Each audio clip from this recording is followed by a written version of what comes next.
Внимание, камера, мы на трассе. POV on board.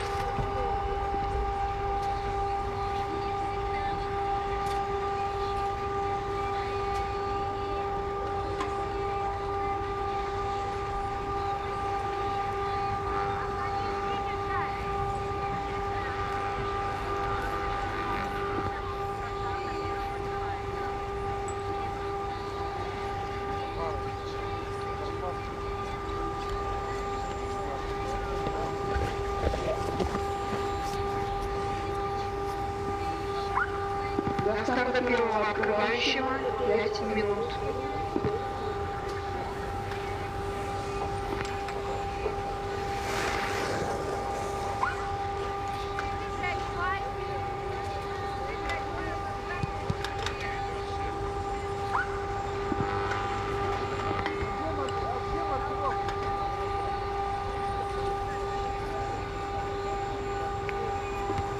Five minutes to the first runner.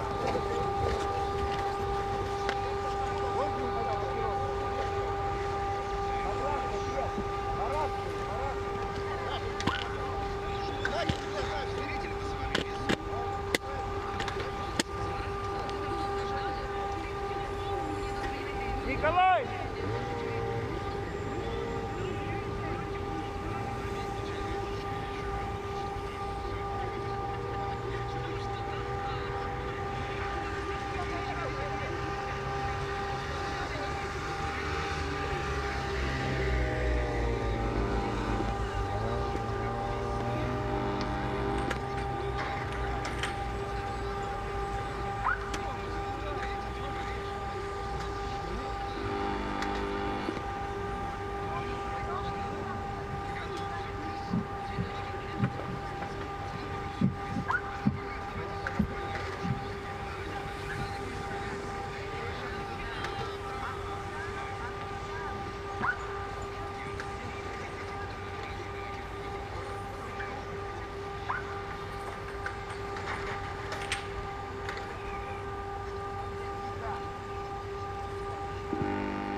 Внимание, судейское время 9 часов 52 минуты. До старта первого открывающего 3 минуты. 8 минут остается до старта первого участника. Time 9:53. 2 minutes to the start of the first forerunner and 7 minutes to the start of first racer.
Здравствуйте, дорогие друзья!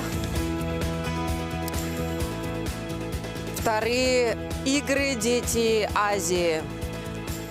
В эфире Матч ТВ. Мы с вами в Кемеровской области, в регионе Кузбасса, который принимает эти соревнования в 2023 году. Для вас работает Елизавета Кожевникова, и сегодня горнолыжная программа заканчивается. И заканчивается она супергигантом и командными микстовыми соревнованиями. Место проведения и того, и другого является эта замечательная арена, гора Югус. Вы видите, что здесь есть и горнолыжные трассы, и трамплинный комплекс. Одна из старейших горнолыжных школ и России, и Советского Союза, откуда родом замечательные советские, российские атлеты, и Владимир Макеев, и Елена Панченко, и Сергей Майтаков, и Анастасия Попкова, которая сейчас работает в сборной команде страны, и многие-многие другие. Всех за годы существования этой школы, которая насчитывает более 70 лет, и не пересчитаешь. Ну что, минус 2 градуса. Весна потихонечку подбирается и этот регион тоже. Кстати, сегодня календарное начало весны. Поздравляю вас с этим праздником. Ну и напряженный рабочий день для судейского корпуса, для вещателей в Москве и на арене, ну и для самих спортсменов и всех тех, кто о них заботится, им помогает. А это, безусловно, и оргкомитет, и тренеры, и поддерживающий корпус, поддерживающий персонал команд региональных, ну и, безусловно, родители, потому что все-таки мы с вами следим за турниром, который называется «Дети Азии». Горнолыжный спорт – это очень затратный, очень беспокойный вид спорта, который требует абсолютной приверженности со стороны и семьи прежде всего. Второй открывающий трассу. The second for honor is on the course.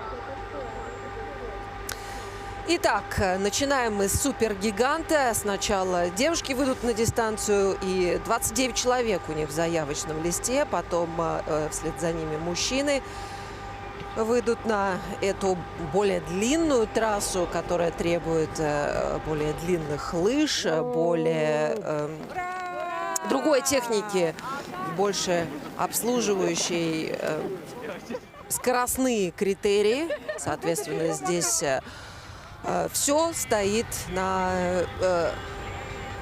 обслуживании принципа аэродинамики, скорости, поэтому ребята будут работать в более плотной аэродинамической стойке. Ну, это я уж объясняю для тех, кто не очень вовлечен в горные лыжи. Хотя сложно себе представить, что в 6 часов утра кто-то к нам присоединился для просмотра этого очень специфического турнира. Не часто такие залетают на общефедеральный спортивный канал и не разбирается в разнице между гигантом, слаломом и супергигантом. Говоря о первых двух, у нас уже прошли соревнования в гигантском слаломе. Софья Гусарова, Ксения Подлипчук и Яна Полянская стали призерами. В специальном слаломе Ксения Подлипчук из Башкортостана выиграла. Софья Гусарова тоже была на подиуме с серебряной наградой. Это красноярская горнолыжница. Вчера осталась Дарья Косолапова из Дальневосточного федерального округа. Вчера взяла бронзовую награду. Ну и как обстояли дела на топовом турнире нашей страны в этой дисциплине? Софья Решетник из Красноярска стала чемпионкой России. Злата Гаркушина, Московская область, серебряная награда. И Кристина Токаренко из Красноярска стала третьей. Что касается Решетник, то, безусловно, она есть одним из главных фаворитов. И сегодня тоже она была фаворитом на двух предыдущих дисциплинах.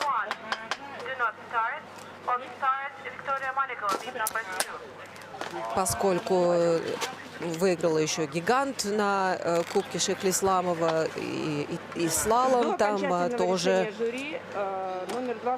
она выиграла. Но пока зачетные показатели здесь междуреченские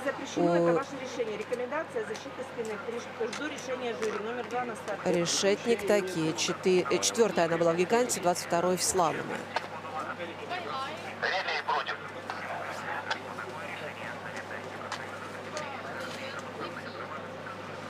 Главный судья. Я говорю, против. Вот сейчас мы пытаемся сориентироваться, что происходит. Во-первых, не вышла на старт Валерия Гаврилова, представительница Кыргызстана, и Викторию Маликову сейчас тоже отстраняют от старта. Из того, что я успела ухватить, Участница под номером 2. из того, что я успела ухватить, стоит, вероятно, вопрос о отсутствии или наличии какой-то протекции для позвоночника. Ну, давайте будем разбираться в этом дальше. Если будут какие-то более конкретные объяснения, то надеюсь, что наша редакторская группа их получит и ретранслирует сюда, в Москву. Виктория Маликова, подчеркиваю, в последний момент отстранена от старта.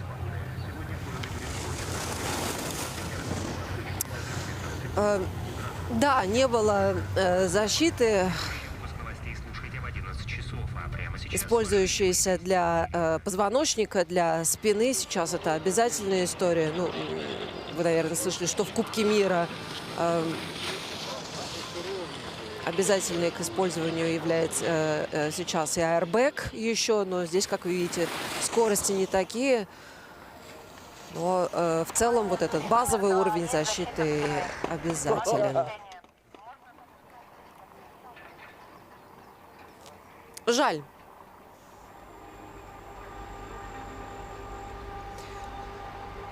Призера первенства России в слаломе и комбинации, к сожалению, сегодня мы в борьбе не увидим.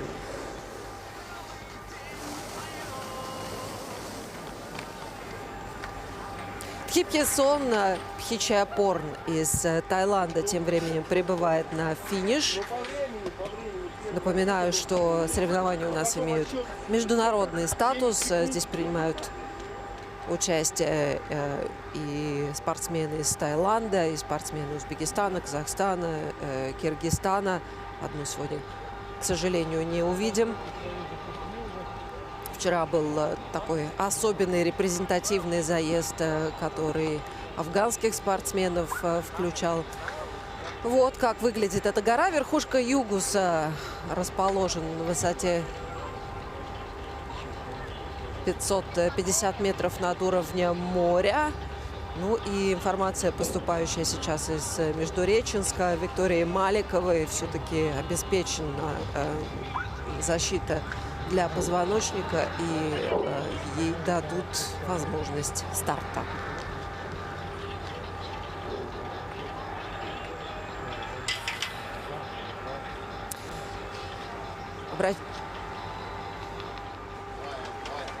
Номер 5 на старт.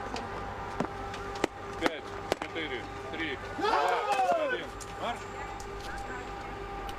Стартовала участница под номером 5. Ксения Подлипчук, вчерашняя победительница, представительница Башкортостана, тоже снимается с дистанции. И Анна Супрун сейчас выходит на трассу.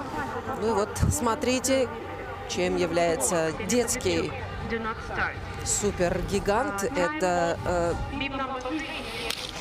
более длинное расстояние ворот, нежели в гигантском слаломе, расстояние между воротами, нежели в гигантском слаломе, но покороче, нежели в скоростном спуске. Междуреченск является привычной исторической ареной для гонок юниоров. Здесь и соревнования по скоростному спуску в мое время тоже проходили. И это была такая одна из любимых для подростков трасс, потому что она такая безопасная, скоростная. И здесь можно было оттачивать навыки и технические, и конкурентные, при этом не подвергая себя суперстрессу. Там, мой папа, например, с ужасом вспоминает, как оно все было в Букуряне устроено. Алмата тоже принимала соревнования для подростков, невзирая на то, что это одна из самых технических сложных арен, где требовались уже изощренные навыки. Многие падали, получали травмы. Как-то без современных сантиментов лет 35 назад к этому относились. Но вот сейчас вы видите, что склон абсолютно безопасный, оборудован и редутом сеток защитных и хорошо готов. Ну что, Решетник, обладательница золотой награды первенства России в этой дисциплине, пока привозит 4, лучший 3, результат на финиш. Стартовала участница под номером Мария Пичугина уходит на трассу, местная кузбасская горнолыжница. И посмотрим, насколько время красноярской спортсменки надолго останется конкурентным, останется лидерским. Повторюсь, все-таки две предыдущие гонки для Софии прошли, очевидно, ниже ее ожидания. Это было видно по ее вчерашним эмоциям на трассе специального слалома. Во-первых, точно совершенно не работалось вот так потоково, так автоматически, как хотелось. Но вторую половину второй дистанции она доезжала уже буквально опустив руки. Пичугина проигрывает 2,4. Да, я скажу. 2,6. 8 на старт. 5, 4, 3. Олеся Жукова уходит на трассу. Ну и вот эти последние слова перед стартом, они очень важны. Собственно, это фокус, такой ключевой фокус, который атлет должен реализовывать на дистанции. То есть давай, работай, это слова, которые подразумевают: будь активной, не подсаживайся, не залипай, а просто будь сфокусированной, будь активной. И это действительно лучшие слова, которые можно сказать атлету, потому что здесь нельзя говорить ничего негативного, фокусировать ни на какие ошибки. Это должна быть абсолютно такая позитивная, конструктивная команда.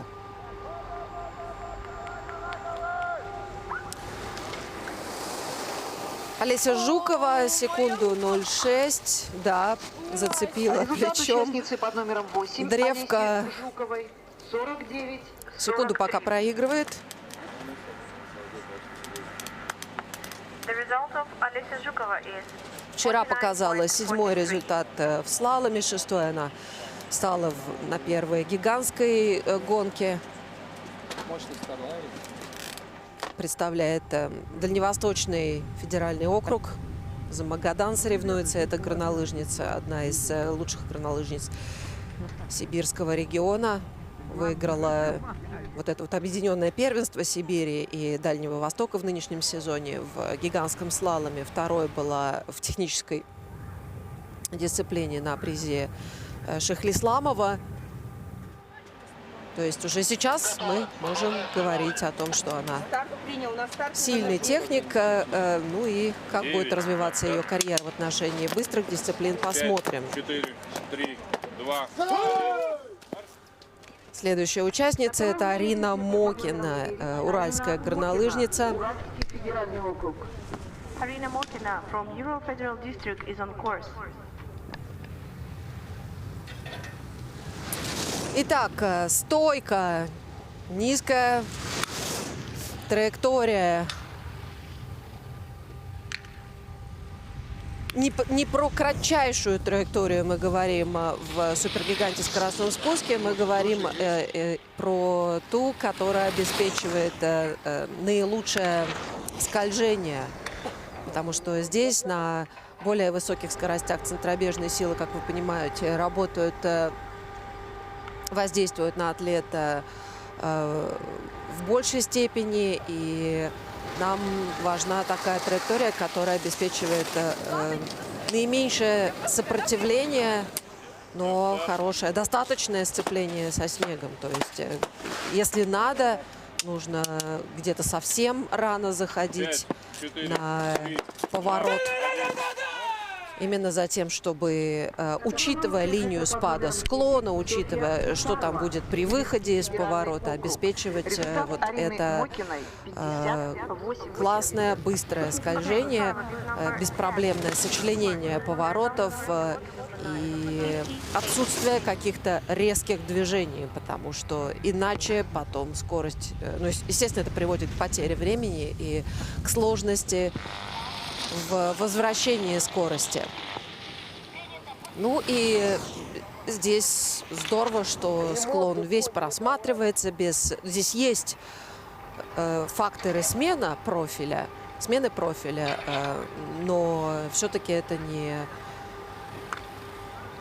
тот жесткий профиль, который мы видим на тяжелейших трассах Кубка мира и чемпионатов мира.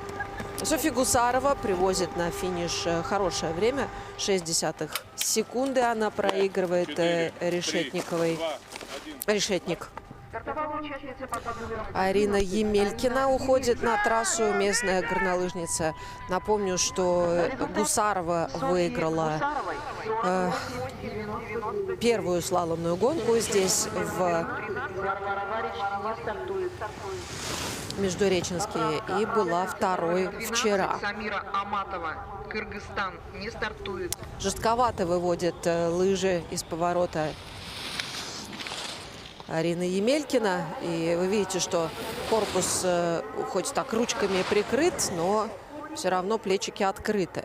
С другой стороны, для супергиганта, который, по сути, повторяет собою ритм дуг, который присущ спортсмену, когда он катится свободно, когда он катится органично, без трассы.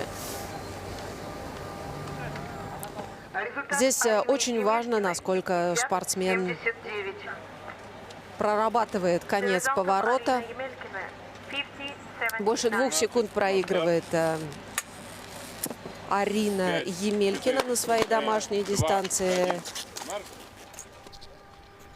Самира Аматова из Киргизии не выходит на трассу, и это уже второй горнолыжник из Киргизстана, снявшийся с дистанции. Варвара Варич, московская горнолыжница, призер первенства России в гигантском слаломе. Здесь в гиганте она не финишировала, а вот слалом у нее получился.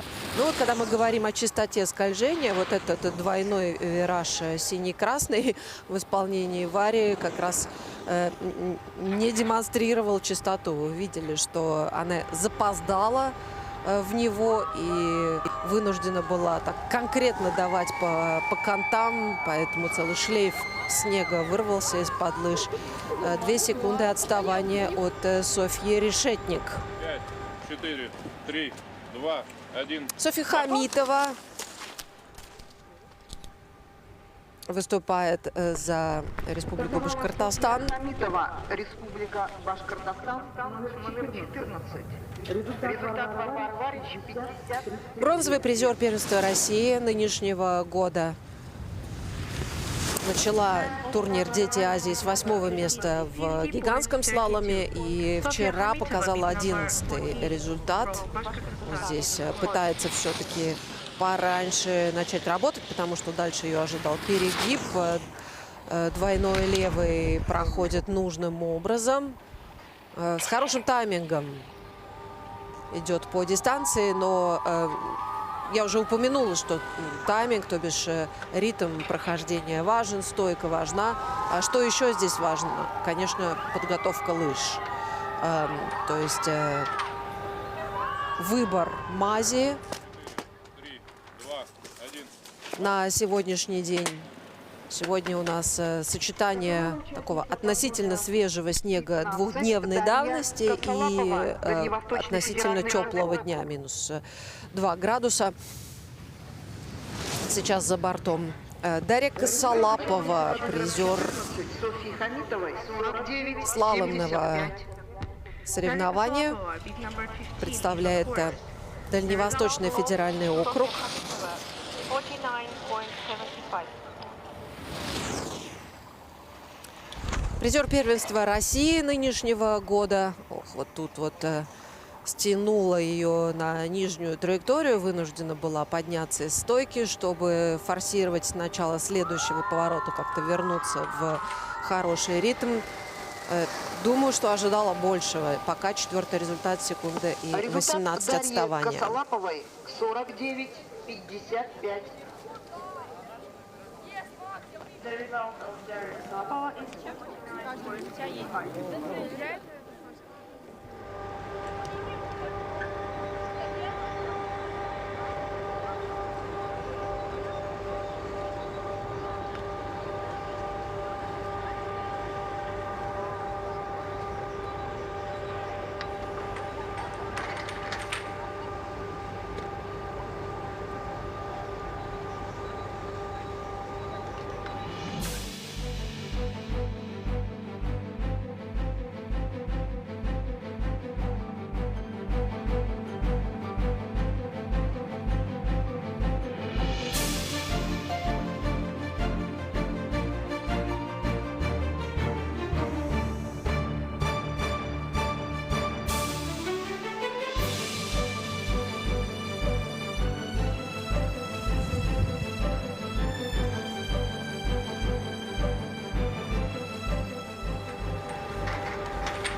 16 на старт. Возвращаемся на старт женского супергиганта, девичьего супергиганта. 4. Дети Азии второго издания 2023 года. И Алика Аюпова из Москвы выходит на трассу. Все последние визуализационные движения были выполнены. То есть все верно. Ритм трассы она так восстановила у себя и в памяти, и в ощущениях. Потому что трасса действительно достаточно ритмичная. Да, здесь есть пара транзитов. Здесь есть вот этот вот длинный вираж синий-красный, двойной. Пара перегибов тоже. В целом вы видите, что вот этот ритмотемп поддерживается.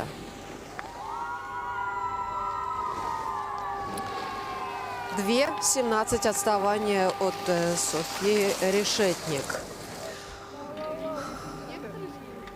5, 4, 3, 2, 1. Святослава Титко уходит на трассу.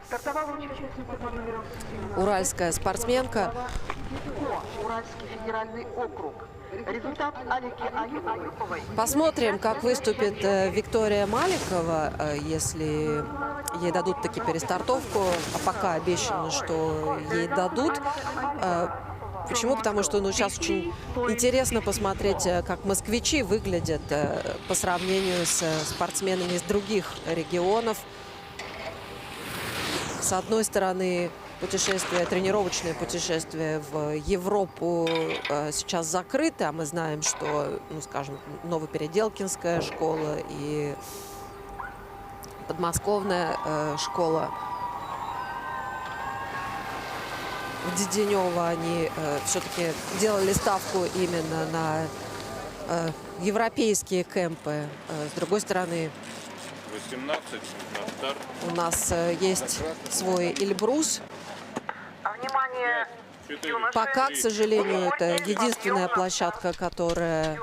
вот еще вулканы есть камчатские, да, это вот две площадки, которые могут принимать летние снежные тренировки. До Камчатки лететь сильно дольше, чем до Европы, но веду к тому, что интересно будет обнаружить, насколько у москвичей сейчас накат соответствует их региональным соперникам. Потому что, как вы понимаете, в Москве соревновать и тренировать быстрые дисциплины невозможно, и даже в Подмосковье невозможно. Для этого нужно уезжать в какие-то горы и, опять же, довольствоваться только зимними тренировками. Этого тоже мало для тех горнолыжников, которые метят в результативную зону. Финиширует Екатерина Позднякова из Кузбасса с достаточно весомым отставанием. Софья Гончаренко отправляется на трассу. Результат Екатерины Поздняковой 53-46.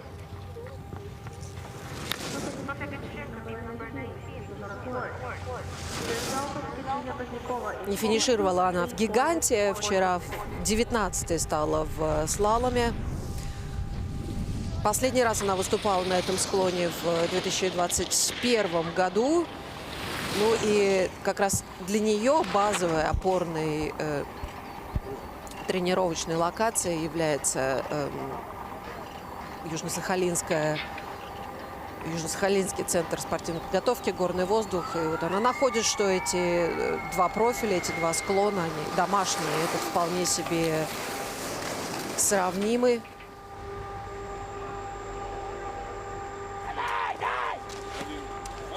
Стартовала Кристина Токаренко.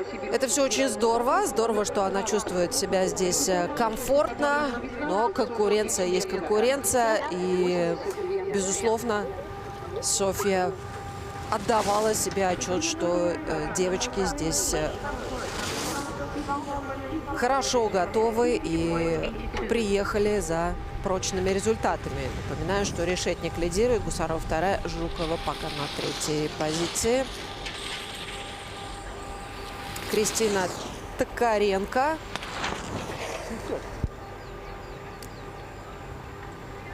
Сибирская спортсменка. Ох, начинает здесь затягивать дугу, стаскивает ее вниз. Это было опасно, потому что... Опасно для скорости, естественно, не для здоровья, потому что здесь трасса совсем выполаживается.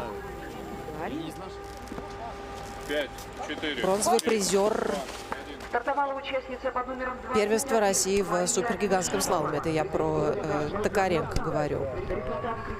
Токаренко 50-42. Мария Мишелова из Республики Башкортостан.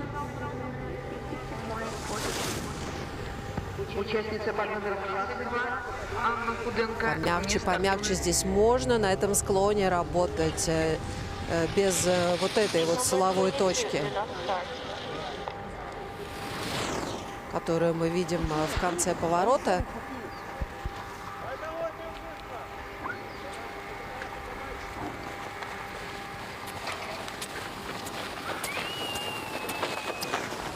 Ну вот эта силовая точка, к сожалению, вот это резкое перекладывание с одной лыжи на другую и привела к проблеме.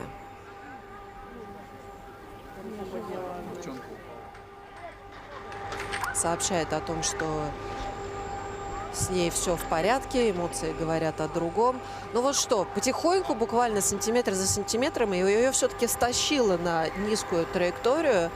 И дальше ее выбросили центробежные силы на бруствер. Он свежий. И как раз там вот эта история синхронизировалась. Попадание на свежий снег, резкое торможение, резкая потеря скорости и апекс поворота. А он у нее очень острый. Он у нее как у гигантиста. Все-таки супергигант, быстрая дисциплина требует более мягкого, более затянутого перекладывания с лыжи на лыжу.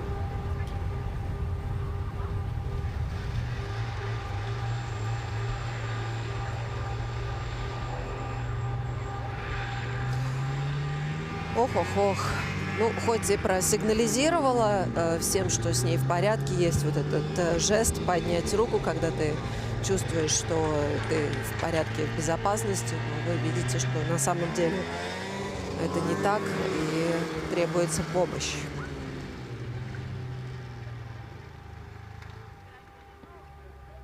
Участница под номером 21.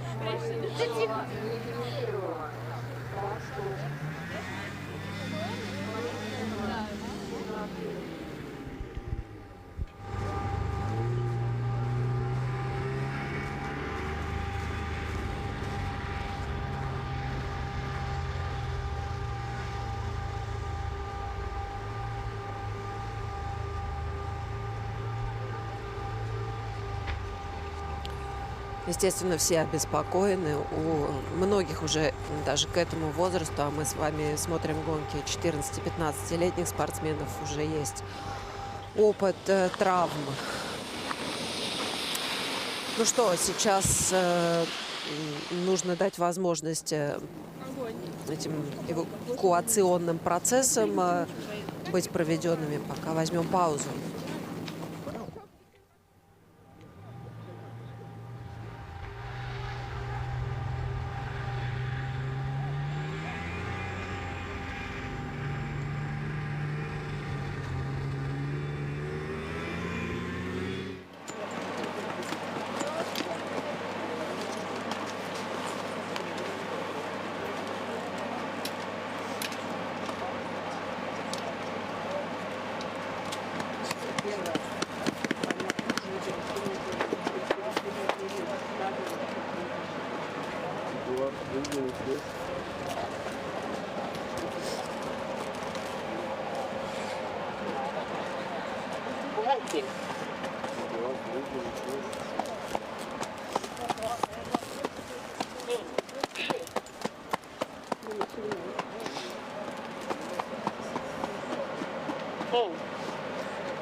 А там еще Саня Соколов.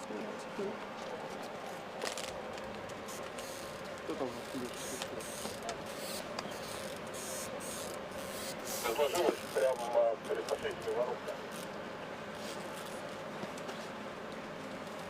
Вроде бы не сильно, но очень успокоительно. Возвращаемся на вершину горы Йогас, где стоит этот стартовый лагерь сегодняшнего супергиганта. Ну и вы слышите, что гонка прервалась, девочки стоят, ждут своей очереди на старте, и по рации поступает информация о падении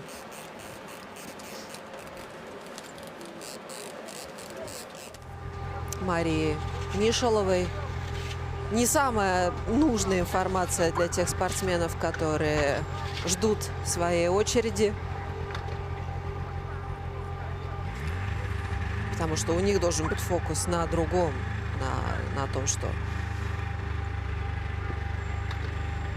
они в целом в такой рабочей, относительно безопасной обстановке, они эту безопасность определяет их навык, их наученность, их опыт. И это то, что надо себе напоминать в этот момент, иначе тело будет чувствовать угрозу и запустятся все эти защитные реакции, тело напряжется, и этой дистанции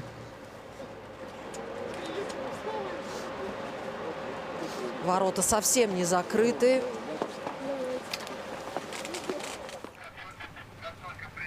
То есть для этого профиля и для сегодняшнего состояния снега, наверное, это максимально открытый рисунок трассы, который позволяет развивать максимальные скорости.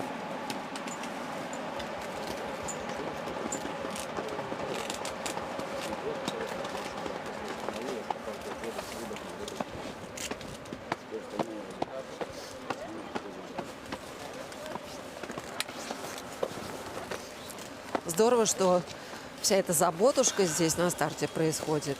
Там один тренер упаковал свою воспитанницу в куртку, другой тренер разговаривает с ней, потому что, конечно, сейчас все понимают, что было падение, что падение достаточно серьезное.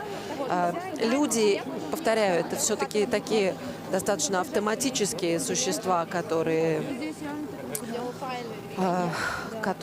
начинают испытывать эмоции просто по принципу рефлекса. И понятное дело, что у всех сейчас на старте тревога повышена. И сейчас очень важно эту тревогу купировать как раз вот этой заботой, разговором со спортсменом, там, возможно, проговариванием, а что ты сейчас чувствуешь, там какие-то напоминалочки коротенькие, давай с тобой подышим, давай с тобой вернемся в текущий момент. Да, всякое может случаться, но мы с тобой хорошо натренированы. Вот, так что то, что мы с вами видим, улыбающегося тренера, Раньше я думала, как прикольно, когда снимать. разговаривающего тренера, это прямо, простите за жаргон, в кассу.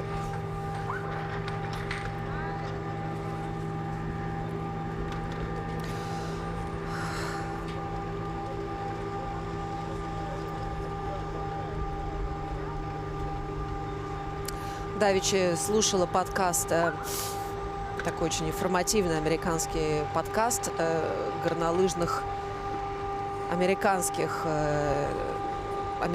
резерва, да, он называется Next Turn, и он как раз адресован спортсменам вот этой категории, то есть дети, молодежь, те, кто только переходит во взрослый горнолыжный спорт. И там были интервью 3 мам, горнолыжных мам. Кохрен Зигл, Мэнсон, Грей.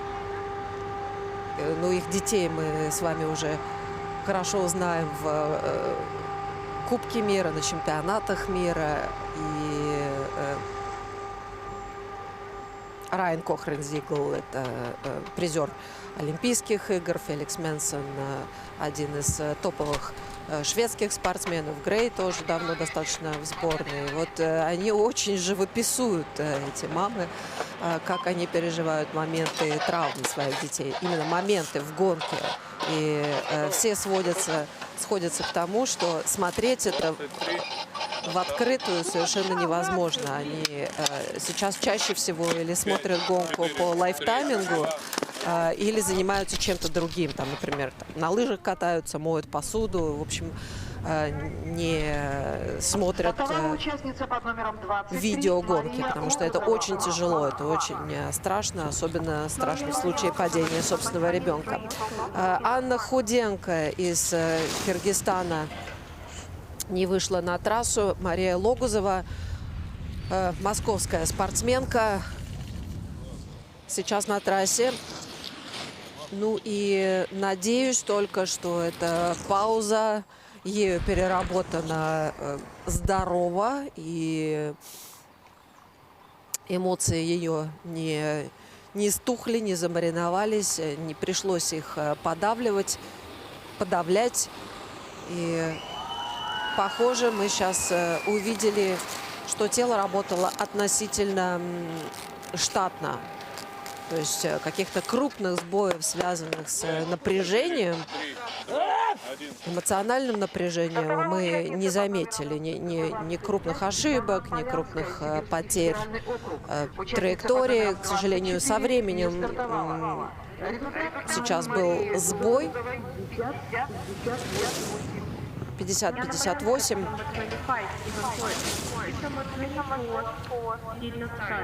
Яна Полянская, бронзовый призер гигантской гонки здесь, в Междуреченске. Видите, что достаточно миниатюрная. Двойной левый проходит в открытые стойки. Ну и опять же используют вот этот стиль катания, очень востребованного на гигантском слаломе. Где-то пожестче, где-то ей все-таки удается смягчить скольжение. И снова, ну, лично мне трудно сориентироваться о том, как ее результат соотносится со временем Софьи Решетник. Марьяна Бондарева, дальневосточная спортсменка. Под номером 26 Марьяна Бондарева, Дальневосточный федеральный клуб. Здорово здесь выступает. В гиганте была в топ-5. Ну, слалом удался чуть меньше. Призер краевых соревнований.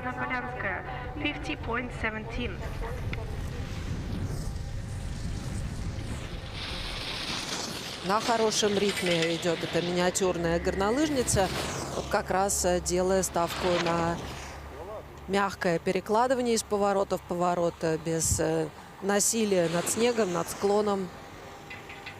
Здесь немножко учащается расстановка перед финишем. Секунду 89 проигрывает она Софья Решетник. Пока 9-й результат.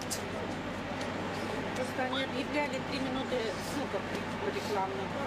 Дарья Герасина. А они рекламу включили в другое время. Кузбасская спортсменка. Призер первенства Новокузнецка нынешнего года. Не финишировала в гиганте. В начале третьего десятка остановилась в специальном слаломе. То есть, мягко говоря, чувствует себя нереализованной здесь. Стартовала участница под номером 27 Дарья Герасина. Результат Марьяны Бондаревой 50-26. Ну и эта нереализованность, она, естественно, становится причиной такого продолжения эмоций. Это вот все по цепочке начинает развиваться, об этом я часто говорю. И когда не получается одно, потом идет напряжение, потом не получается другое, это только усугубляет напряжение. Опять третья гонка серии, мы видим, в каком она сейчас напряге.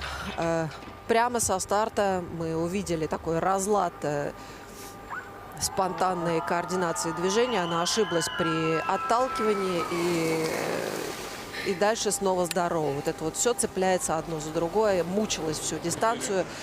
Позитивные новости с финиша. Все в порядке с Марией Мишаловой, по крайней мере, пока, окинув внешним взором и оценив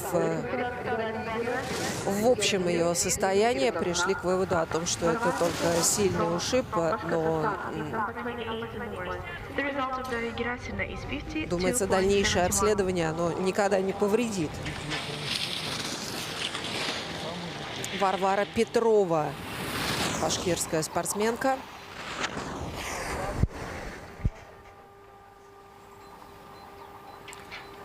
Шестнадцатый результат в гигантском слаломе. Повыше, повыше.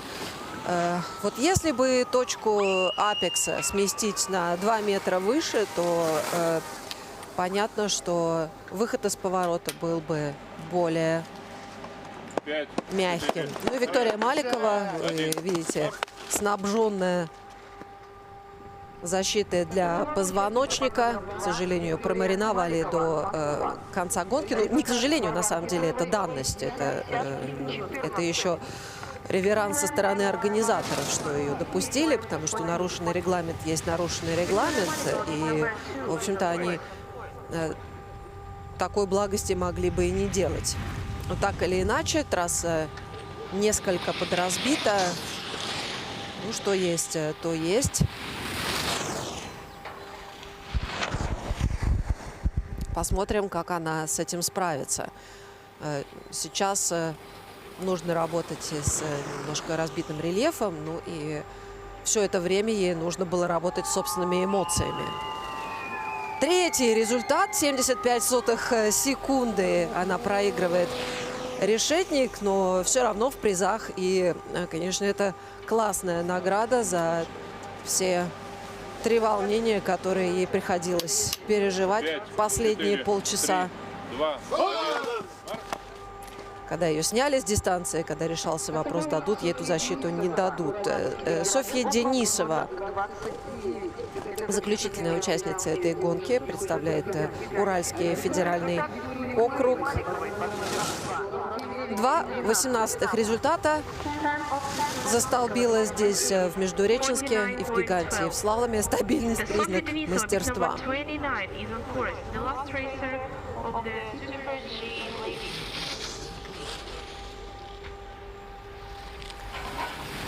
Ну что, видим, что сама очень старается, но лыжки катятся медленно. Ну и, опять же, важно здесь следить за параллельной постановкой лыж.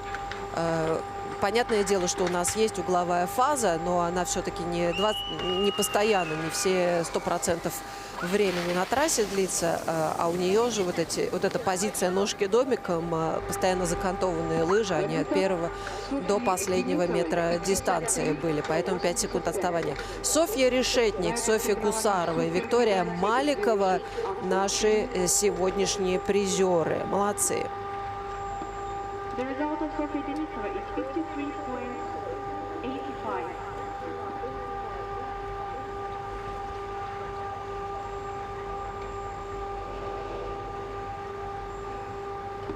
Juniors are preparing for the start of Super G.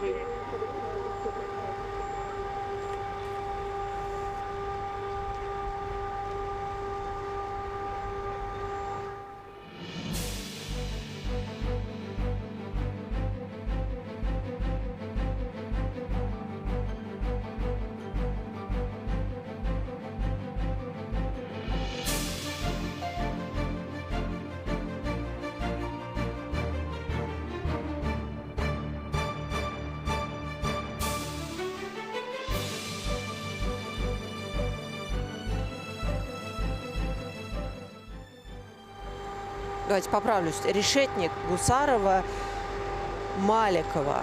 Вот как выглядят сейчас 3 первых места на подиуме.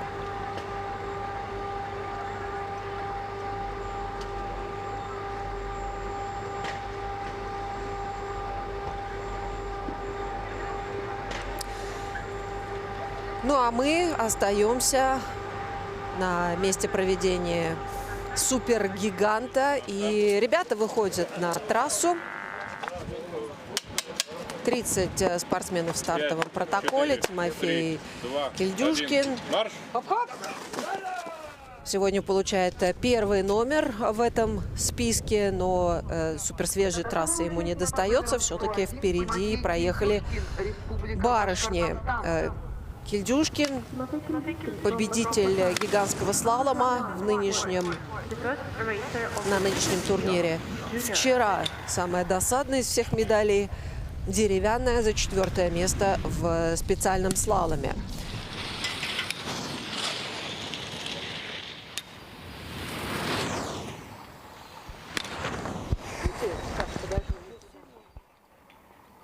Бронзовый призер первенства России в слаломе.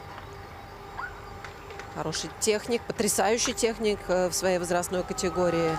Ну, а здесь фиксируем время 48:37. Для спортсмена из Башкирии Александр Соколов, москвич, уходит на дистанцию. Мы таки подтвердили, что Москва, невзирая на международную изоляцию, все-таки выкатала своих спортсменов. Ну, по крайней мере, мы предполагаем это. Я так, с одной стороны, посматриваю соцсети и видим, что на Эльбрусе ребята тренируются. С другой стороны, мы видим, что это не просто тренировки в никуда, а в виде выхлопа прекрасный результат. То есть сегодня Маликова на 3-м месте при крайне неблагоприятных, чисто психологических сопровождающих обстоятельствах. Это о многом говорит. Второй результат для Саши Соколова — 87 сотых с плюсом. 4, На первенстве России в супергиганте выиграл сочинец Кирилл Русаков. Он здесь не гоняется. Второй был Роман Нарчуганов, представляющий Иркутск. И Влад Юрьевич взял бронзовую награду. Последние двое сегодня в заявочном списке. Денис Конюхов, насколько я понимаю, не вышел на дистанцию. Артем Щелоков сейчас работает, представляет Кузбасский регион.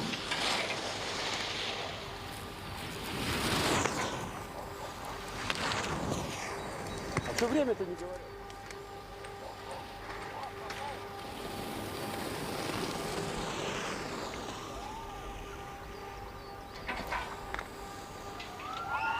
Пятнадцатый в гиганте, 14-й в слаломе. Тоже время, что и Тимофей Кильдюшкин демонстрирует на финише Артем Щелоков. 5, 4, 3, 2, 1. Марш! Тимур Царьков, выступающий за Магадан.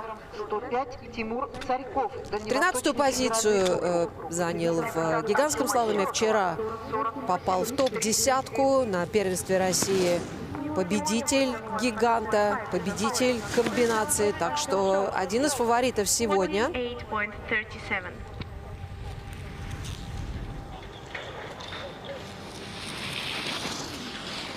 Повыше скорости у ребят. Понятное дело, что в этом возрасте, 14-15 лет, специализация, деление на специализации, там, технические и быстрые дисциплины, оно еще не произошло, оно вот там только-только начинается. Пока 29 сотых секунды отставания, то есть он вслед за Кильдюшкиным и Конюховым располагается, 5, 4, с учетом 3, того, что у 2, них 1. общее время. Максим Ураков.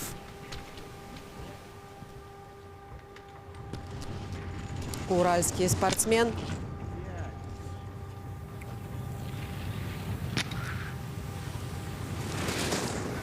Не финишировал здесь на гиганте.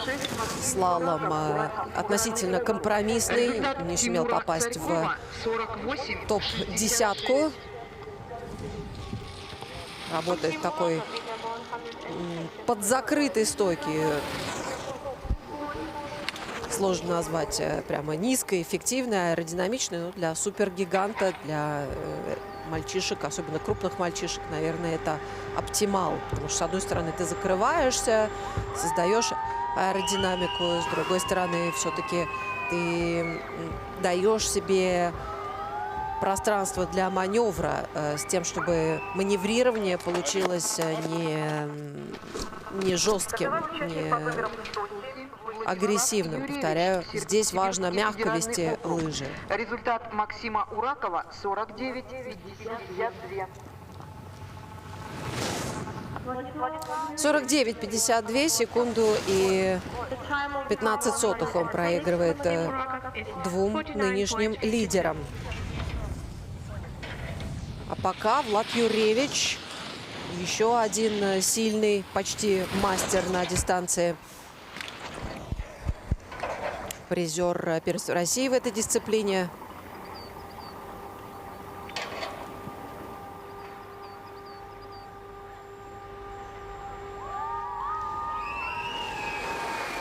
Два подиума, два вторых места уже здесь, в Междуреченске. Ну и мы с вами увидели лучшие секунды за 7 прошедших спусков.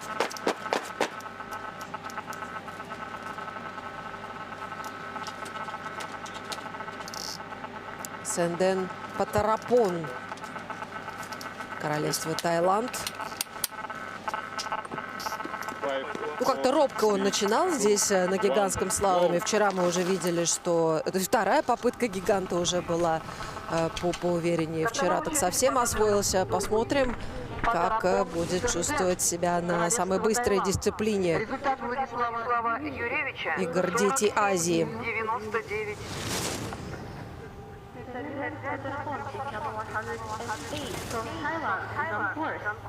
The result of Vladislav И Yurevich там, где is покруче, он встает повыше, 47.99. где склон выполаживается и лучше просматривается, он прям складывает в точку себя.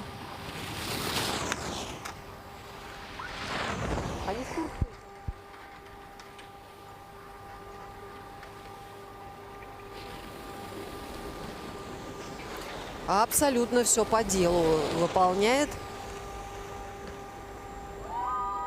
Здесь чуть-чуть потерял траекторию, но вопрос совсем не в этом. Вопрос в его позитивном настрое, в таком базовом умении работать на подобных скоростях. 5, 4, 3, 2, 1. Марк Степанян выходит на трассу. Бронзовый призер здешних соревнований в специальном слаломе. Результат В гигантском слаломе, простите. Ну и тоже подтверждение моих слов о необходимости параллельно вести лыжи. Вы, наверное, обратили внимание, как он после расталкивания отследил, как у него 4.88. лыжи стоят. Ну, вы, может быть, спросите, неужели они не чувствуют? Часто не чувствуют. По двум причинам. Во-первых, нервозность перед стартом такова, что психика немножко диссоциирует ощущения, то есть притупляет ощущения, сигналы от тела, которые мы называем проприоцепция.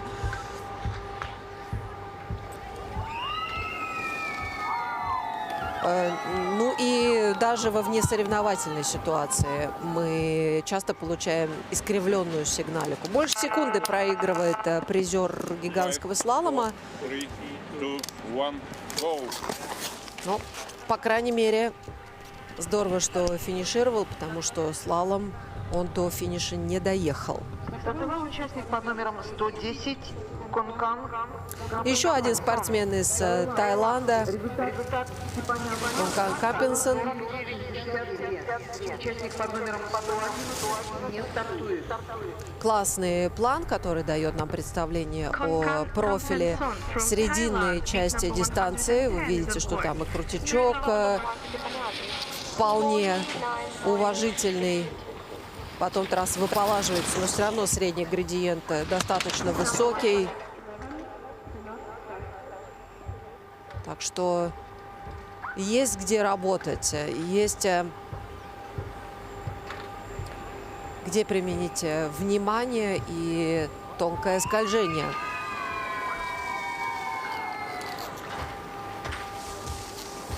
7 секунд отставания. На старт. Здорово, что оба спортсменов из Таиланда не испугались 5, скорости 4, и 3, 2, 1. таки вышли на старт супергиганта. Роман Нарчуганов, красноярский спортсмен, уходит с этого самого старта.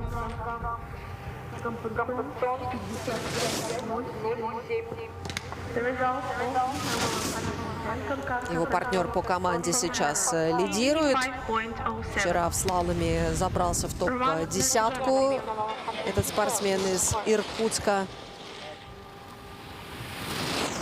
На первенстве России остался без медалей. Ну, на всеросах, в Полярных Зарях, в Красноярске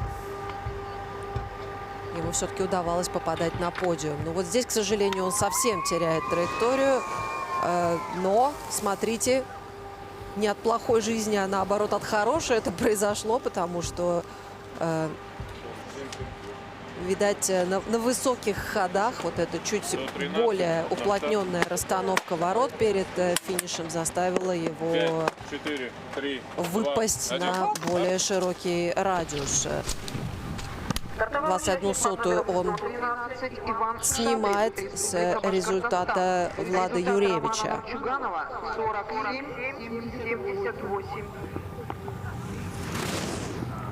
47-78. Так, без эмоций он к этому отнесся. Иван Шадрин, башкирский спортсмен.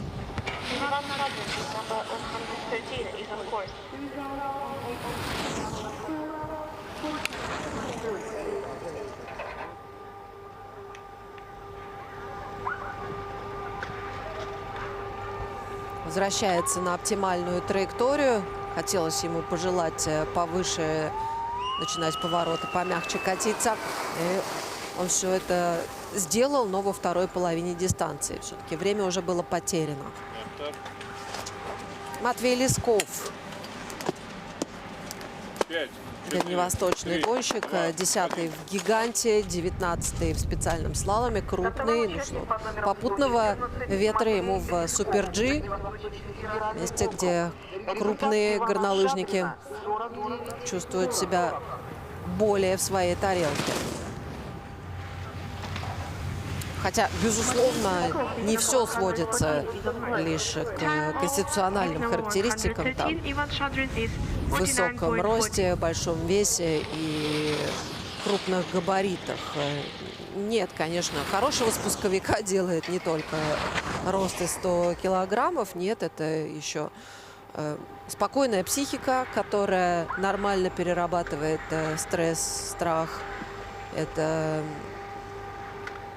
очень высокая чувствительность, что, кстати говоря, является антитезой к спокойной психике, потому что часто у нас вот эта чувствительность от сигналов тела, от мышц, то, что мы называем проприоцепцией, она как раз является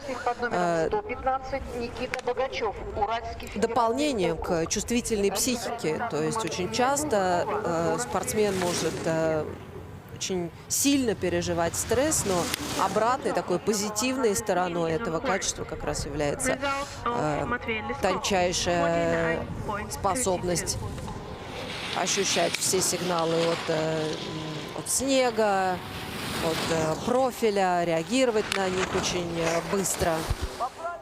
Вот. И вот этот вот классный баланс, спокойная психика, но при этом высокая чувствительность к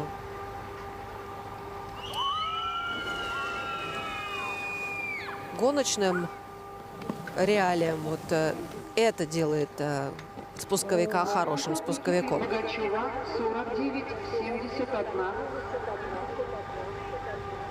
Роман Нарчуганов отодвигает Влада Юревич на вторую позицию. Артем Щелоков идет третьим, и у него одинаковое время с Тимофеем Кильдюшкиным.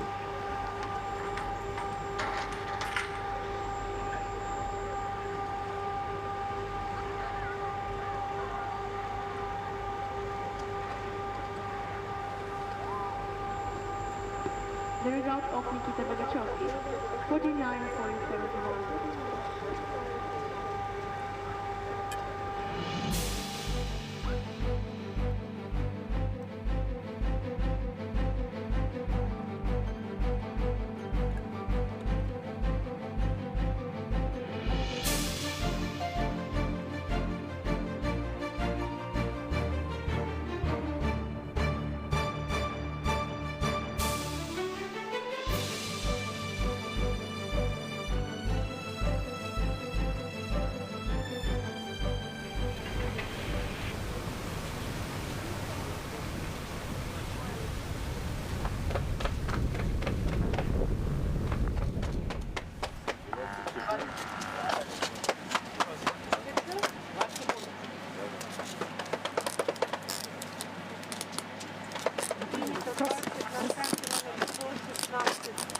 Возвращаемся на трассу супергигантского слалома. Междуреченск и игры «Дети Азии». Вот только что посмотрели, за кадром оставались для вас, но все равно кадры замедленного повтора, спусков действующих лидеров. Ну и лишний раз отметила, что теперешний лидер Роман Нарчуганов точно совершенно сегодня может во многом свое лидерство списать на классно приготовленные лыжи. Уж не знаю, сам он их делал или тренер этим занимался, но там были очень серьезные огрехи по скольжению, ведь для того, чтобы избегать резких движений, которые, в свою очередь, убивают скорость, важно что делать? Пораньше и повыше начинать поворот, и это позволяет спокойнее заканчивать поворот без вот этого форсированного движения, которое абсолютно пришибает ход. Финиширует Даниил Иерусалимов. Здорово, что получает такую поддержку с финиша. Все-таки совсем уж местный атлет из местной междуреченской школы. Михаил Новосельцев выходит на дистанцию, представляющий сибирскую команду. 18-й на гигантском слаломе. Показал 11-й результат вчера.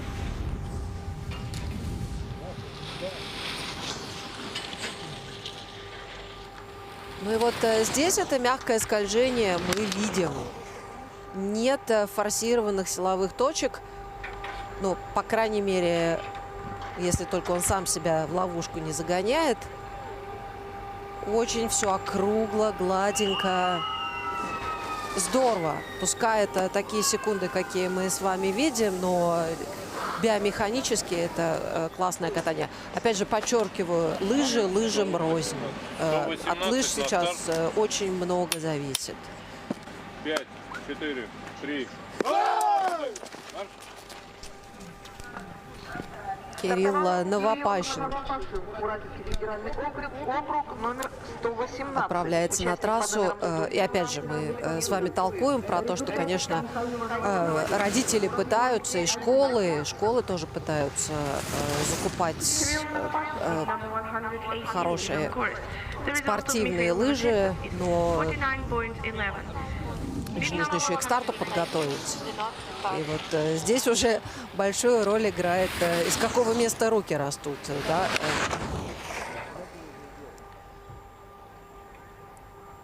Сам ли атлет их делает, умеет ли он их хорошо делать, или кто-то ему помогает, умеет ли этот человек сделать максимум работы. Мы все-таки с вами регулярно сталкиваемся и и в биатлоне, и в лыжных гонках вот эту разницу в подготовке лыж. Казалось бы, одна и та же региональная команда, но у одной лыжи едут, у другой нет, да, хотя один и тот же сервис ими занимался. Федеральный округ. Результат Кирилла Новопашина 49-93. Артем Гориславский на трассе.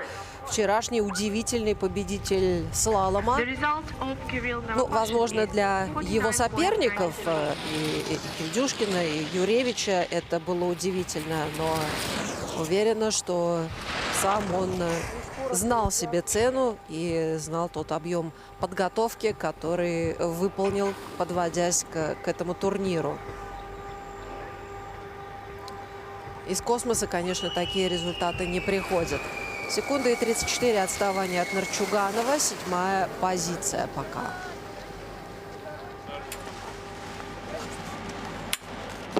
Пять, 4, 3, 2, 1. Нурдалот Адылбеков из Киргизстана не вышел на трассу. Зато сейчас Алексей Трищ работает. 49-12.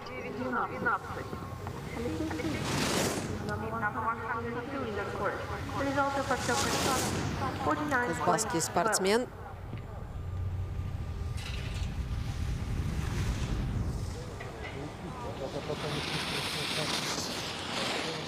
И в гиганте, и в специальном слаломе попал в число лучшей десятки. Немножко забрасывает лыжки.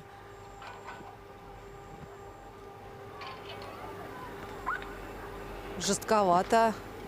Ну вот в чем преимущество местной публики, местных горнолыжников? Прежде всего в том, что они, конечно, неоднократно выступали на этом склоне.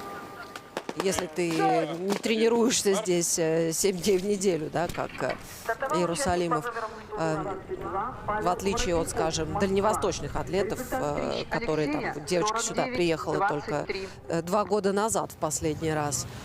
Ну и, конечно, вот это ощущение своего снега, которое, оно уже настолько бессознательное, сенсорное, что человек абсолютно прикатан к этому снегу, он знает, какое давление он выдерживает и как вообще на нем себя вести. Вот это тоже, естественно, мы можем записывать в фактор домашнего преимущества. Потому что когда человек приезжает из совсем другого региона, ну, скажем, Москва, Питер или дальневосточный регион, где снег совсем другой, им все-таки нужно прикатываться. Воротников из Москвы финиширует с более чем 2-секундным отставанием. 2, 1.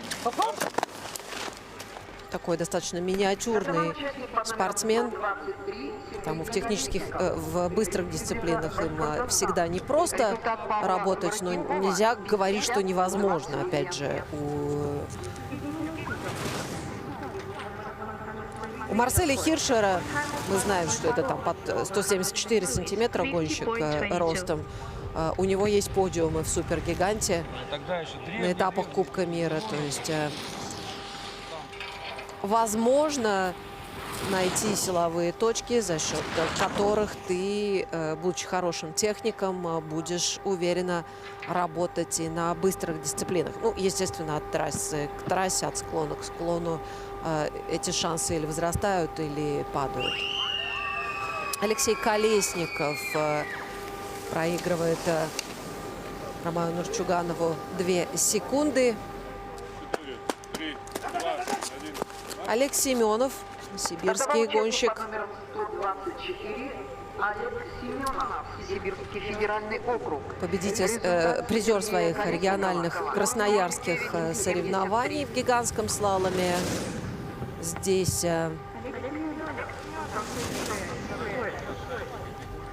был 12-м на вчерашней слаломной гонке.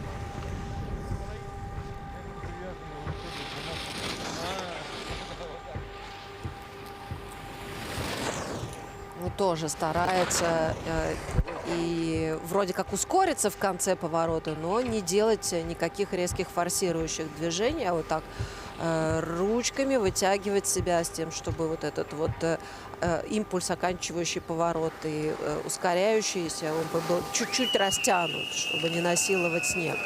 Молодцом, здорово. Хотя 12-й результат, возможно, кто-то сочтет его неудовлетворительным. Республика Башкортостан. Борис Замалдинов, Семенова 49-44. представляющий Башкирскую республику. Близкие результаты в гиганте и в слаломе, за пределами топ-15 здесь в Междуреченске.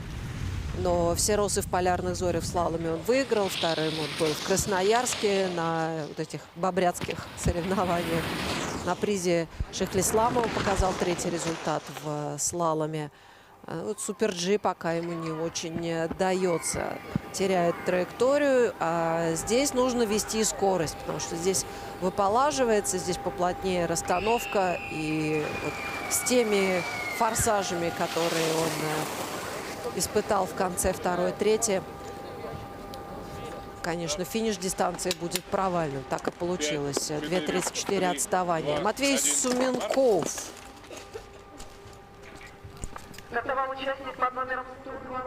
Дальневосточный спортсмен. Дальневосточный федеральный округ. Результат Бориса Замалдинова 50-12. 14-й результат в первой гигантской гонке. Ну, сам считает, что это важное для него соревнование, а потому без обиняков готовился. Здорово, когда такой настрой.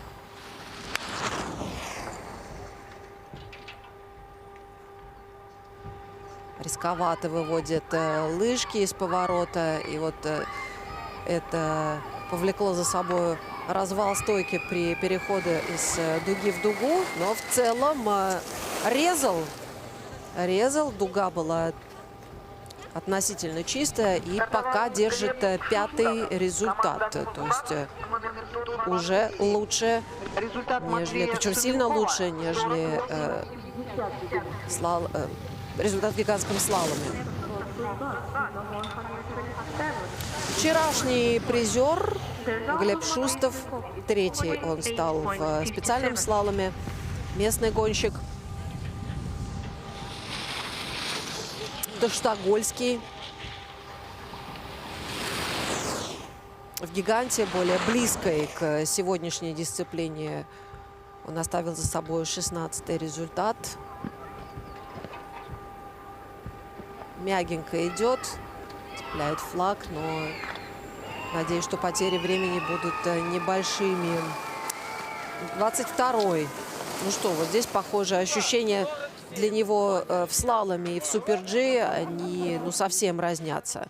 Насколько ему удобнее в коротком ритмичном виде, настолько ему было неудобно сейчас. Егор Харьков, московский представитель. Участник под номером 129 не стартует. Егор Харьков with number 128.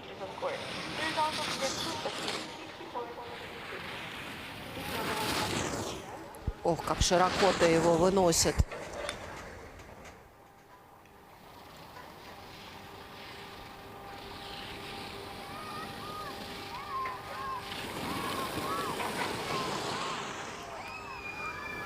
С траекторией надо работать. Шел действительно очень мягко, но вот тот факт, что эта округлость была, уж какой-то слишком длинной, к сожалению, привела к тому, что Иван Никитин, Уральский федеральный проигрыш вот такой. То есть техническое исполнение спуска на самом деле очень добротное. Там важно все-таки посмотреть будет видеоаналитику и решить, в соревнованиях как нужно будет скорректировать траекторию. Понятное дело, что эти игры Азии уже сегодня заканчиваются. Нас ждет заключительная дисциплина. Она будет совсем другой по динамике, но мы все время исходим из того, что любое соревнование – это лишь ступенечка к следующему соревнованию. И поэтому нужно проводить работу над ошибками, аналитику всегда, даже если это последняя гонка серии, потому что будет другая и следующая. Ну что, финишировал Иван Никитин. Роман Нарчуганов сегодня чемпионствует. Влад Юрьевич проигрывает 21 секунду. И Артем Щелоков и Тимофей Кельдюшкин делят третью позицию с одинаковым временем. Мы берем паузу. Временно благодарю вас за внимание. Елизавета Кожевникова, ваш сегодняшний проводник по этому турниру. И нас ждет еще одна дисциплина, более короткая, более динамичная, параллельный слалом в командном микстовом формате. 9:40 по Москве. Выходим в эфир.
Проверка.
Давайте красиво сделаем. Да. Красиво сделаем.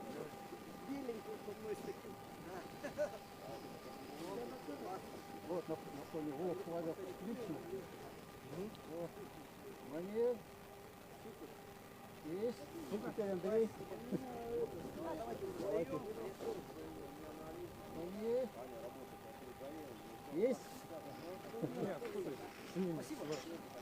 Давайте.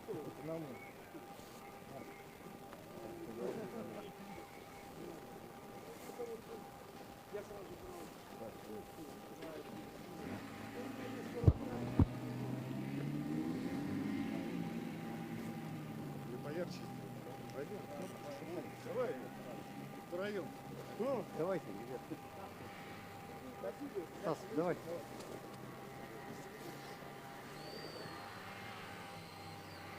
Внимание. Есть.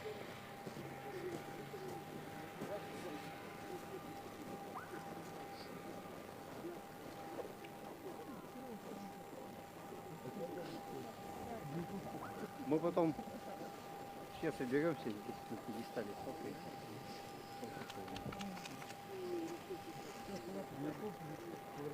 Bluetooth.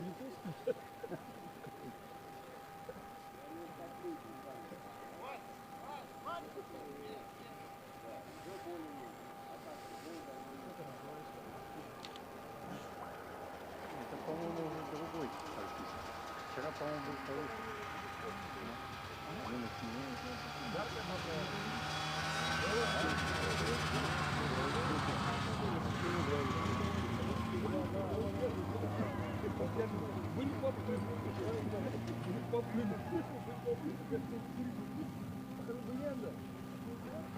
Команда Сибирского федерального округа, просьба собраться у подиума, где будет проходить цветочная церемония для фотографирования.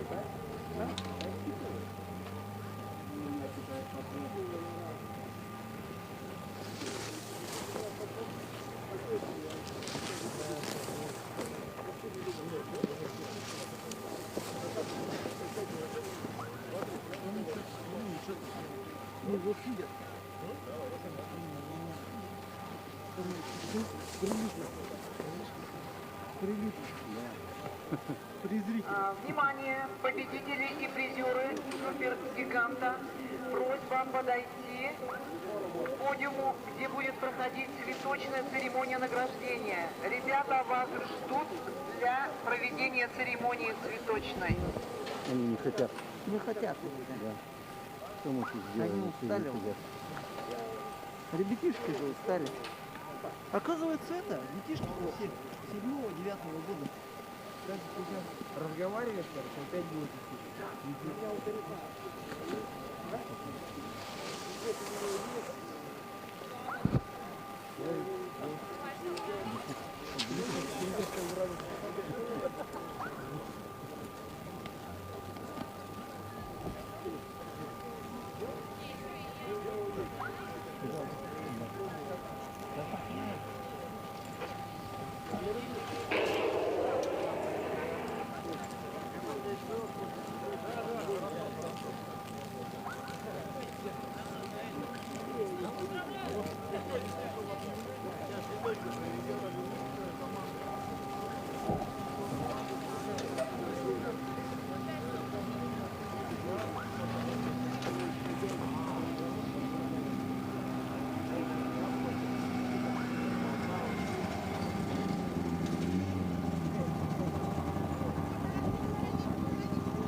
Сүрәхтәре теленнәре сатан Күтөлүн мәкүлүн әккү һәр сүрәхтәргә анан Тулу ярдәне тумнамын Тулабын тылынан оттамын Тугунан тына калабын токка ипапын Келер хома ярсана бар Келери күтөк та бар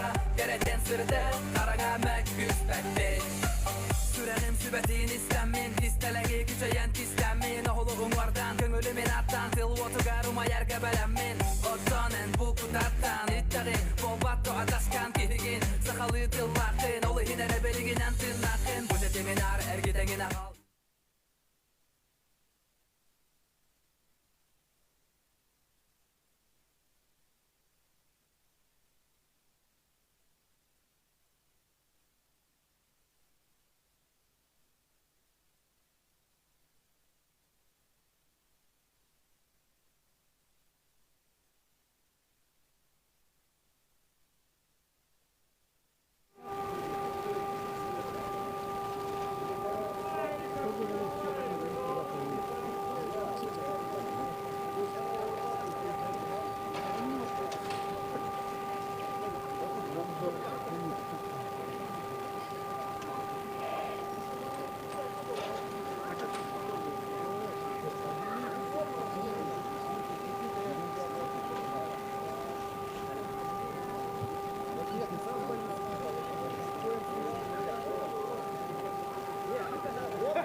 Дамы и господа, начинается церемония цветочного награждения победителей и призеров вторых зимних международных спортивных игр «Дети Азии».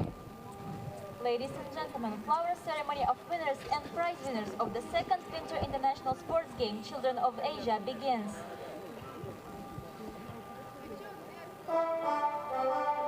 Начинается церемония цветочного награждения победителей и призеров соревнования по горнолыжному спорту в дисциплине «Супергигант». Flower ceremony of winners and prize winners in alpine skiing in the discipline of Super G begins. Награждение производит серебряный призер Олимпийских игр 2014 года в Сочи по лыжным гонкам, заслуженный мастер спорта, главный судья вторых зимних международных спортивных игр «Дети Азии» бессмертных Александр Андреевич. Flowers are given by cross-country Olympic silver medalist of Sochi 2014, master of sports, head judge of the Children of Asia International Sports Game, бессмертных Александр Андреевич. За третье место награждается Маликова Виктория, Москва. Third place goes to Malikova Victoria, Москва. За второе место награждается Гусарова Софья, Сибирский федеральный округ. Second place goes to Gusarova Sofia, Siberian Federal District. За первое место награждается Решетник Софья, Сибирский федеральный округ. And the first place goes to Reshetnik Sofia, Siberian Federal District. Фотограф, можно в сторонку чуть-чуть. Уважаемые спортсмены, просим вас задержаться для фотографирования. Please wait for your pictures to be taken. Ребят, руками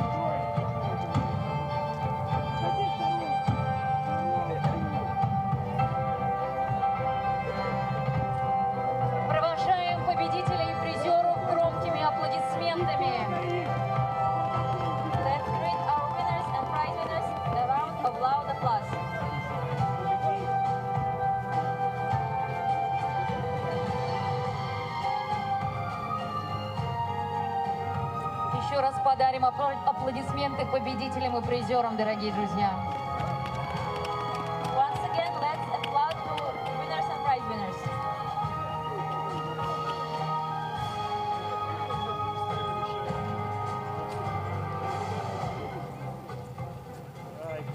Дамы и господа, начинается церемония цветочного награждения победителей и призеров вторых зимних международных спортивных игр «Дети Азии». Ladies and gentlemen, flower ceremony of winners and prize winners of the second Winter International Sports Game Children of Asia begins. Начинается церемония цветочного награждения победителя и призеров в соревнованиях по горнолыжному спорту в дисциплине «Супергигант». Flower ceremony of winners and prize winners in alpine skiing in the discipline of Super G begins. Награждение производит серебряный призер Олимпийских игр в Сочи. По лыжным гонкам заслуженный мастер спорта, главный судья соревнований вторых зимних международных спортивных игр «Дети Азии» бессмертных Александр Андреевич. Flowers are given by cross-country Olympic silver medalist of Sochi 2014, Master of Sports, head judge of the second Winter International Sports Game Children of Asia, бессмертных Александр Андреевич. За третье место награждается Щелоков Артем Кузбасс. Third place goes to Щелоков Артем Кузбасс. За третье место награждается Кильдюшкин Тимофей, Башкортостан. And the third place goes to Кильдюшкин Тимофей, Republic of Bashkortostan. За второе место награждается Юревич Владислав, Сибирский федеральный округ. Second place goes to Yurevich Vladislav, Siberian Federal District. За первое место награждается Нарчуганов Роман, Сибирский федеральный округ. And the first place goes to Narchuganov Roman, Siberian Federal District.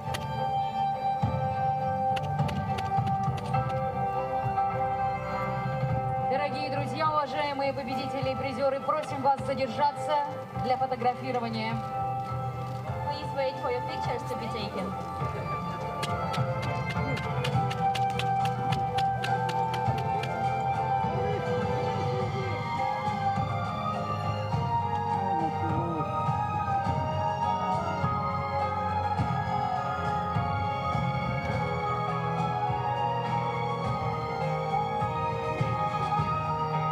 Провожаем победителей и призеров громкими аплодисментами. Let's give winners and prize winners a round of loud applause.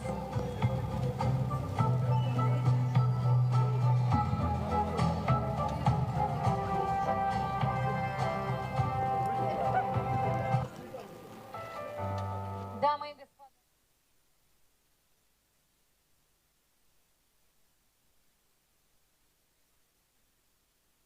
Азии. Ladies and gentlemen, flower ceremony of winners and prize winners of the second Winter International Sports Games Children of Asia is closed.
раз. Оу!